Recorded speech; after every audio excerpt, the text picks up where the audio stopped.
सालों बाद पति कलेक्टर बनकर गांव पहुंचा। पत्नी ईंट भट्टे पर काम करती मिली। फिर जो हुआ, इंसानियत भी रो पड़ी। दोस्तों, यह सच्ची कहानी है उत्तर प्रदेश जौनपुर जिले की, जहां एक छोटा सा गांव है बरेपुर। इसी गांव में रहते थे अर्जुन और राधिका। अर्जुन के घर की हालत बहुत खराब थी।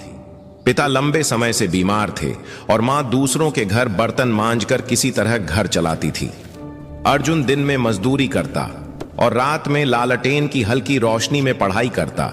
उसके पास ज्यादा कुछ नहीं था, कुछ पुरानी किताबें, एक टूटी चारपाई और एक सपना कि एक दिन वो पढ़ लिख कर बड़ा आदमी बनेगा। वह अक्सर खुद से कहता, बस पढ़ाई पूरी हो जाए, फिर सब बदल जाएगा। गांव के लोग उसकी बात सुनते तो बस चुप रह जाते। उन्हें विश्वास नहीं था कि इतने गरीब घर से कोई बड़ा बन सकता है। राधिका भी उसी गांव में अकेली रहती थी। उसकी मां कई साल पहले गुजर चुकी थी। एक छोटी सी झोपड़ी और थोड़ी सी जमीन थी जो अब खेती लायक नहीं रही थी। अपना गुजारा करने के लिए वह गांव में जहां काम मिलता वहां चली जाती। कभी खेतों में, कभी ईंट ढोने में, कभी किसी के घर काम करने में।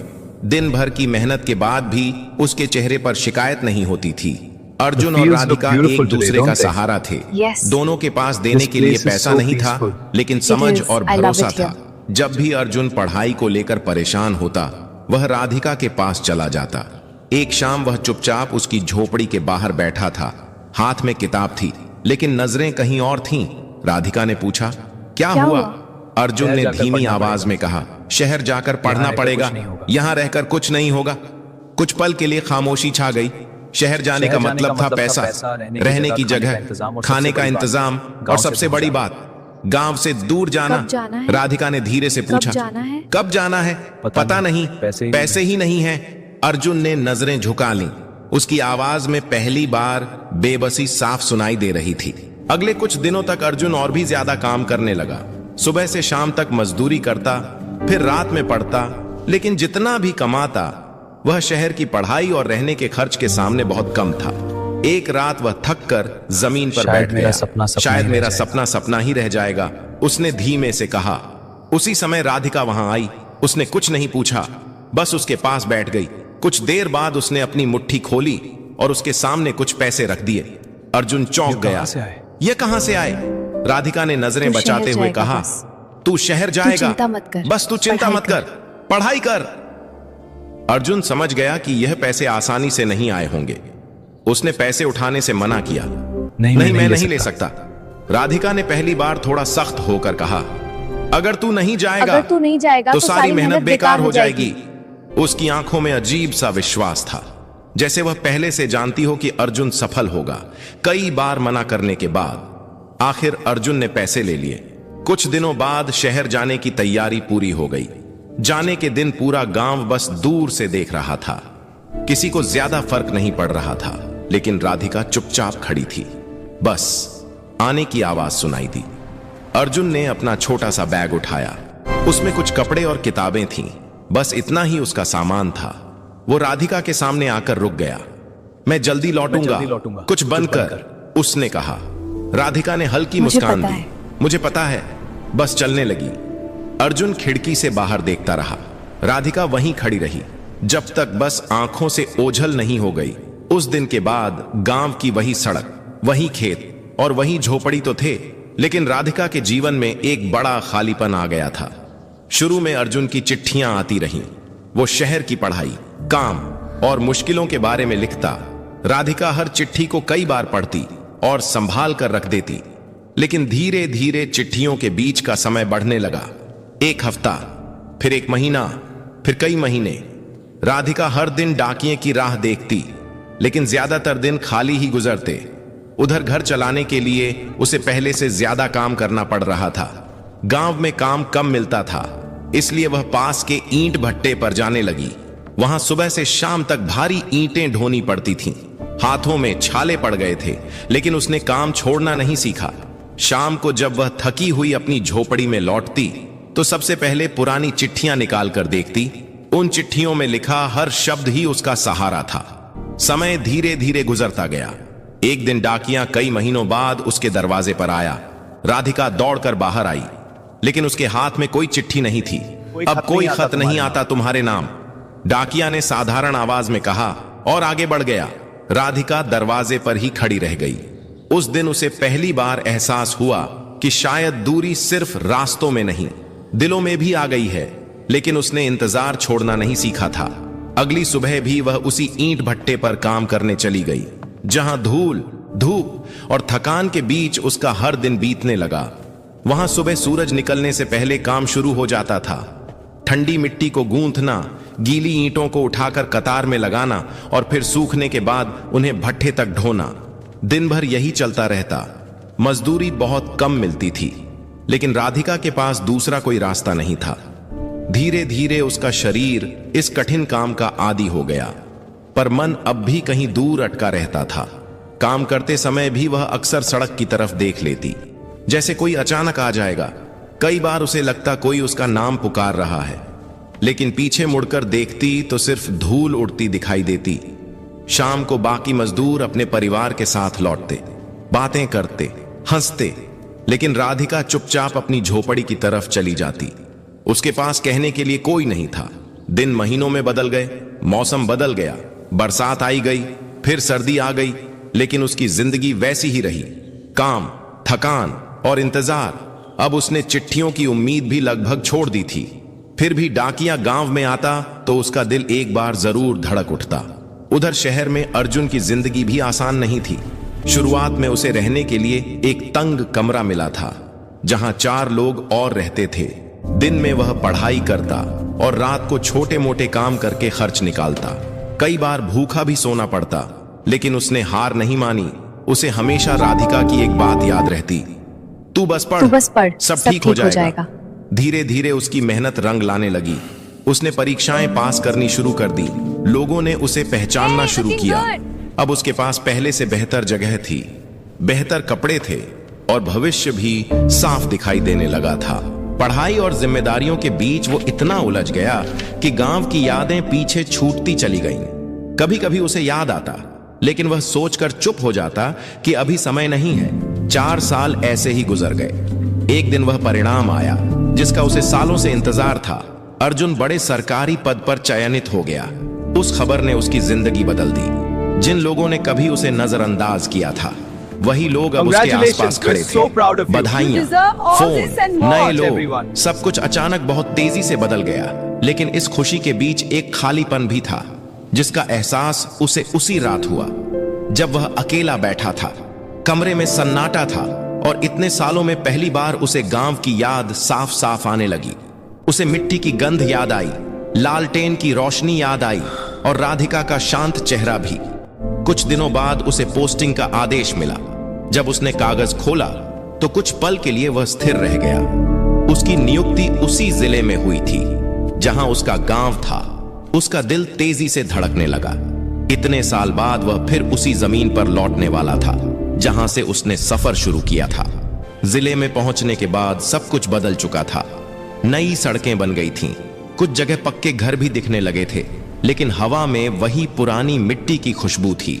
सरकारी गाड़ी में बैठकर जब वह अलग अलग इलाकों का निरीक्षण कर रहा था, तो अचानक उसे महसूस हुआ कि वह सिर्फ काम नहीं कर रहा, वो कुछ ढूंढ रहा है। कई बार वह खिड़की से बाहर देखने लगता, जैसे किसी पहचान को तलाश रहा हो। आखिर उसने अपने ड्राइवर से पूछा, यहाँ आसपास ईंट भट्टे कहाँ हैं? ड्राइवर ने तुरंत जवाब दिया, आगे 2-3 बड़े भट्टे हैं। साहब, मजदूर आगे 2-3 बड़े भट्टे हैं, मजदूर वहीं काम करते हैं। अर्जुन ने धीमी आवाज में कहा, वहीं चलो।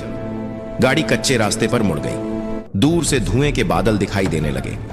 जैसे जैसे गाड़ी करीब आती गई, हथौड़ों की आवाज, लोगों की पुकार और ईंटों की टकराहट साफ सुनाई देने लगी। गाड़ी रुकते ही अर्जुन कुछ पल अंदर ही बैठा रहा। उसके मन में अजीब सी घबराहट थी, जैसे वह किसी ऐसे सच के सामने जाने वाला हो जिससे वह सालों से बचता रहा था। आखिर उसने दरवाजा खोला और धीरे धीरे नीचे उतरा। उसकी नजर मजदूरों की भीड़ पर घूमने लगी और उसी भीड़ के बीच एक चेहरा ऐसा था जिसे देखते ही उसका दिल धड़कना भूल गया। वह राधिका थी। सिर पर ईंटों का बोझ, पैरों में धूल, हाथों में गहरे पड़े छाले, लेकिन चेहरा वही था जिसे वह कभी भूल नहीं पाया था। वो धीरे धीरे चल रही थी, जैसे हर कदम बहुत भारी हो। अर्जुन कुछ पल तक वहीं खड़ा रह गया। उसे समझ नहीं आ रहा था कि वह सच देख रहा है या कोई सपना। राधिका ने अभी तक उसे नहीं देखा था। वह ईंटों का ढेर रखकर वापस मुड़ी और फिर अगला बोझ उठाने लगी। अर्जुन के गले में जैसे शब्द अटक गए। 4 साल पहले जिस लड़की ने उसे आगे बढ़ने के लिए सब कुछ दे दिया था, आज वही इतनी कठिन हालत में खड़ी थी और वह इतने समय तक उससे दूर रहा। आखिर उसने धीमी आवाज में पुकारा, सरिता। राधिका। आवाज बहुत हल्की थी, लेकिन फिर भी राधिका रुक गई। उसने धीरे धीरे मुड़कर देखा। पहले तो वह पहचान नहीं पाई। सामने साफ कपड़ों में खड़ा मजबूत चेहरा, सरकारी गाड़ी के पास खड़ा आदमी। उसे समझ नहीं आया कि यह कौन है, लेकिन अगले ही पल उसकी आंखें फैल गईं। अर्जुन! उसके होंठ कांप उठे। दोनों कुछ देर तक बस एक दूसरे को देखते रहे। आसपास की आवाजें जैसे दूर चली गईं। भट्टे का शोर, लोगों की बातचीत, सब कुछ धुंधला पड़ गया। अर्जुन आगे बढ़ा, लेकिन कदम भारी थे। उसके पास शब्द नहीं थे। वह सिर्फ इतना कह पाया, तू यहां। राधिका ने हल्की सी मुस्कान लाने की कोशिश की, लेकिन वह मुस्कान थकान में खो गई। काम करती हूं, उसने साधारण आवाज में कहा, जैसे इसमें कुछ खास नहीं हो। अर्जुन की नजर उसके हाथों पर गई। उंगलियां फटी हुई थीं, हथेलियां खड़ी हो चुकी थीं। उसे याद आया, वही हाथ कभी उसे पानी देते थे, चिट्ठियां पकड़ते थे। आज वही हाथ ईंटों का बोझ उठा रहे थे। उसके भीतर पछतावे की लहर उठी। तूने बताया क्यों नहीं? उसने धीमे से पूछा। राधिका ने नजरें झुका ली। क्या बताती? तू अपने काम में लगा था। अच्छा ही है। उसकी आवाज में शिकायत नहीं थी, लेकिन दूरी साफ महसूस हो रही थी। कुछ मजदूर अब उन्हें देखने लगे थे। कोई समझ नहीं पा रहा था कि एक बड़ा अफसर एक मजदूर से क्यों बात कर रहा है। अर्जुन को यह सब अच्छा नहीं लगा। चल थोड़ी देर उसने तुरंत कहा, चल थोड़ी देर बैठते हैं। राधिका हिचकिचाई। काम है। अगर मालिक ने देख लिया तो मैं बात कर लूंगा। अर्जुन ने पहली बार ठोस आवाज में कहा। वह उसे भट्टे से थोड़ी दूर पेड़ के नीचे ले आया। वहां हल्की छाया थी। राधिका बैठ गई, लेकिन उसके हाथ अब भी मिट्टी से भरे थे। अर्जुन उसके सामने खड़ा रहा, जैसे बैठने की हिम्मत नहीं हो रही हो। कुछ पल की चुप्पी के बाद उसने पूछा, तू ठीक है? हाँ। राधिका ने सिर हिलाया। हाँ। ये हाँ बहुत छोटा था, लेकिन उसके पीछे कितनी थकान छिपी थी, यह साफ दिख रहा था। अर्जुन के मन में सवाल उमड़ रहे थे। क्या वह अकेली है? कैसे जी रही है? क्या उसने कभी उसे याद किया? लेकिन वह कुछ पूछ नहीं पा रहा था। उसे लग रहा था कि पूछने का हक उसने खो दिया है। आखिर उसने धीरे से कहा, मैं वापस आ गया हूं। यही पोस्टिंग हुई है। राधिका ने पहली बार उसकी तरफ ठीक से देखा। उसकी आंखों में आश्चर्य नहीं था, बस एक शांत भाव था। अच्छा है, उसने कहा। तू सफल हो गया। मुझे पता था। अर्जुन का दिल और भारी हो गया। उसने सोचा था कि शायद वह नाराज होगी, कुछ कहेगी, लेकिन यह शांत स्वीकार करना उससे ज्यादा दर्द दे रहा था। हवा में राख की हल्की गंध फैल रही थी। दूर भट्टे की आग जल रही थी। राधिका ने उठने की कोशिश की। मुझे जाना होगा, काम बाकी है, उसने कहा। अर्जुन ने अचानक कहा, राधिका चल मेरे साथ। वो रुक गई। कहां? उसने धीरे से पूछा। हमेशा के लिए। अर्जुन की आवाज कांप गई। यहां से हमेशा के लिए? राधिका कुछ पल तक उसे देखती रही। उसकी आंखों में सवाल थे, यादें थीं, और कहीं गहराई में दबा हुआ दर्द भी था। लेकिन उसने तुरंत कोई जवाब नहीं दिया और बस चुपचाप खड़ी रही। उसके चेहरे पर कोई साफ भाव नहीं था, जैसे वह अंदर ही अंदर बहुत कुछ सोच रही हो। हवा में भट्टे की गर्मी घुली हुई थी और दूर से मजदूरों की आवाजें आ रही थीं, लेकिन उस पल दोनों के बीच सिर्फ खामोशी थी। अर्जुन ने फिर धीरे से कहा, मैं सच कह रहा हूं, अब तुझे यहां नहीं रहना पड़ेगा। राधिका ने उसकी आंखों में देखा।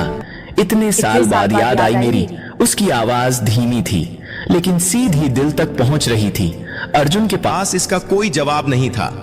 उसने नजरें झुका ली। गलती हो गई मुझसे बहुत बड़ी, उसने मुश्किल से कहा। मैं काम में उलझता गया और सोचता रहा कि एक दिन सब ठीक कर दूंगा, लेकिन समय निकल गया। राधिका ने गहरी सांस ली। समय ही तो सबसे बड़ी चीज होता है अर्जुन, जो चला जाए वह वापस नहीं आता।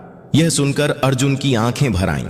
उसे पहली बार समझ आया कि उसकी सफलता की कीमत किसी और ने चुकाई है। मैंने तुझे कभी कुछ पल बाद राधिका ने धीरे से कहा, मैंने तुझे कभी रोका नहीं, क्योंकि मुझे पता था तू कुछ बन जाएगा। बस इतना सोचा था कि तू लौटेगा। बस इतना सोचा था कि अर्जुन तू ने तुरंत लौटेगा। कहा, मैं लौट आया हूं और इस बार कहीं नहीं जाऊंगा। उसकी आवाज में सच्चाई थी, लेकिन राधिका के चेहरे पर अभी भी संकोच था। इतने सालों की दूरी एक पल में खत्म नहीं हो सकती थी। उसी समय भट्टे का मुंशी वहां आ गया। उसने राधिका को बैठे देखा तो तेज आवाज में बोला, यहाँ क्या कर रही हो? काम छोड़कर बैठी हो? अर्जुन ने उसकी तरफ देखा। इनसे ऐसे बात मत करो, उसने शांत लेकिन सख्त आवाज में कहा। मुंशी पहले तो चौंका, आप कौन होते हैं बीच में बोलने वाले? आप कौन होते हैं बीच में बोलने वाले? अर्जुन ने अपनी जेब से पहचान पत्र निकाला और उसके सामने कर दिया। मुंशी का चेहरा तुरंत बदल गया। वो हड़बड़ा गया और धीरे से बोला, साहब मुझे पता नहीं था। अर्जुन ने बिना गुस्सा किए कहा, यहाँ काम नहीं करेंगे। आज से यह यहां काम नहीं करेंगी। मुंशी कुछ बोल नहीं पाया, उसने बस सिर झुका लिया। राधिका यह सब चुपचाप देख रही थी। उसे समझ नहीं आ रहा था कि इतने साल बाद अचानक उसकी जिंदगी क्यों बदल रही है। अर्जुन ने उसकी तरफ मुड़कर कहा, चलो। वो अभी भी हिचकिचा रही थी। मेरे पास कुछ सामान है, उसने धीमे से कहा। ले आएंगे। अर्जुन ने जवाब दिया। दोनों भट्टे से बाहर की तरफ चलने लगे। मजदूर उन्हें जाते हुए देख रहे थे, लेकिन कोई कुछ नहीं बोला। राधिका के कदम धीमे थे, जैसे हर कदम पर वह अपने पुराने जीवन से दूर हो रही हो। सरकारी गाड़ी के पास पहुंचकर वह रुक गई। शायद उसने कभी इतनी बड़ी गाड़ी में बैठने की कल्पना भी नहीं की थी। अर्जुन ने दरवाजा खोला और धीरे से कहा, डर मत, बस बैठ जा। कुछ पल बाद वह चुपचाप अंदर बैठ गई। गाड़ी चल पड़ी। खिड़की से बाहर देखते हुए राधिका को वही रास्ते दिखाई दे रहे थे जिन पर वह रोज पैदल चलती थी, लेकिन आज सब कुछ अलग लग रहा था। गाड़ी गांव की तरफ मुड़ी। रास्ते में खेत, पेड़ और छोटे छोटे घर दिखाई देने लगे। जैसे ही बरेपुर की सीमा आई, राधिका का दिल तेज धड़कने लगा। गाड़ी उस पुरानी जगह पर जाकर रुकी जहां कभी अर्जुन का घर था।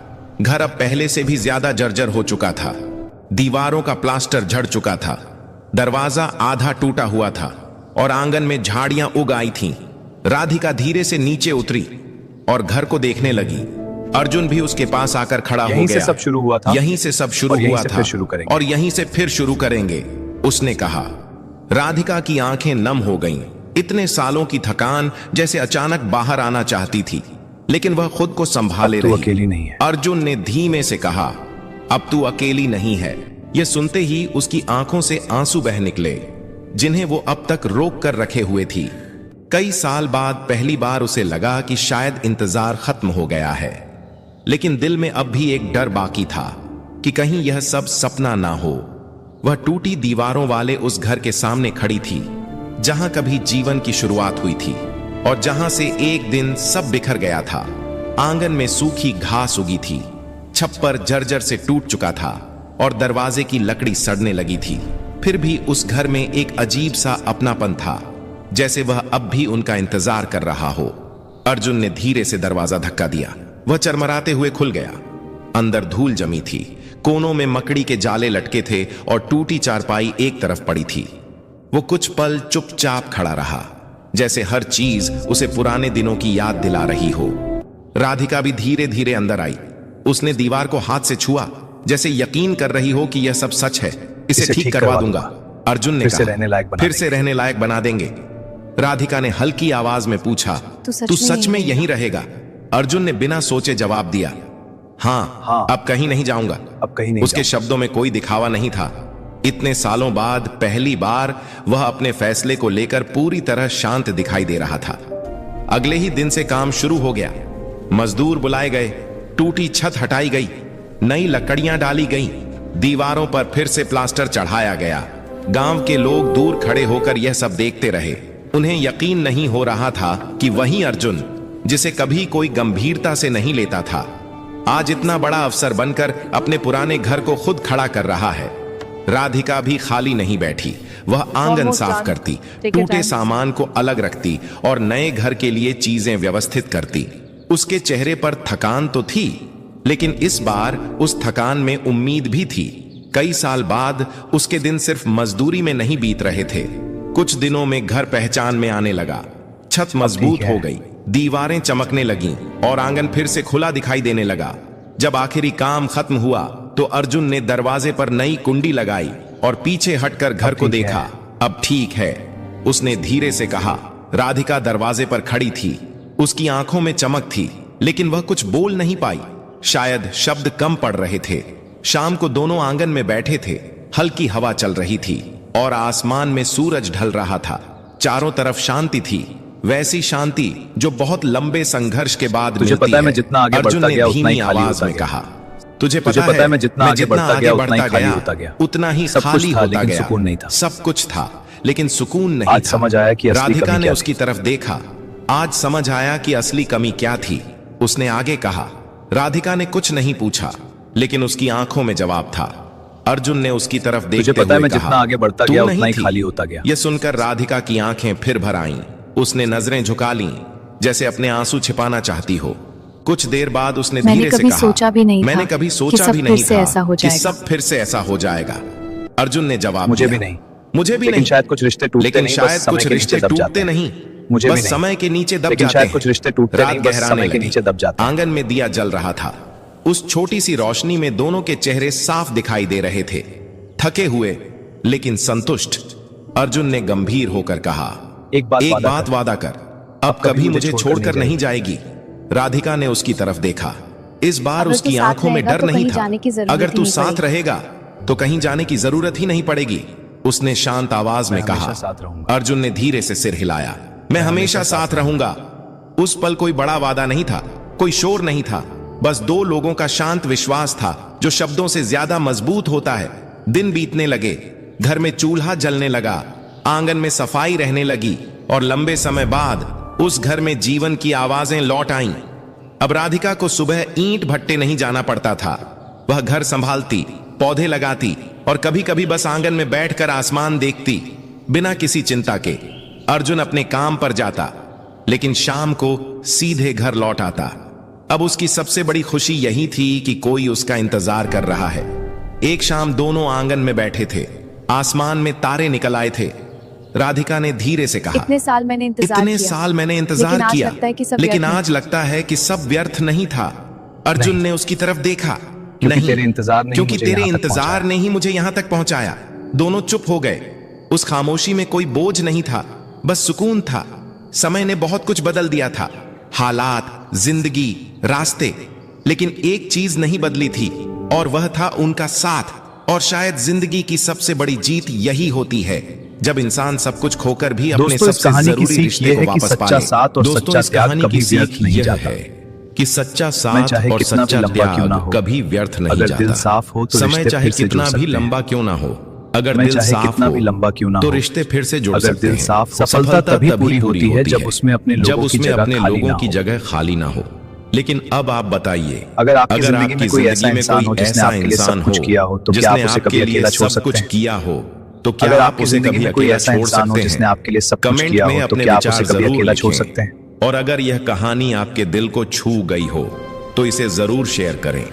और ऐसे ही सच्ची और भावनात्मक कहानियां सुनने के लिए डार्क स्पायर स्टोरीज को सब्सक्राइब करना ना भूलें। चैनल कहानी मिलेंगे अगली कहानी में। तब तक अपना ख्याल रखें। जय हिंद, जय भारत।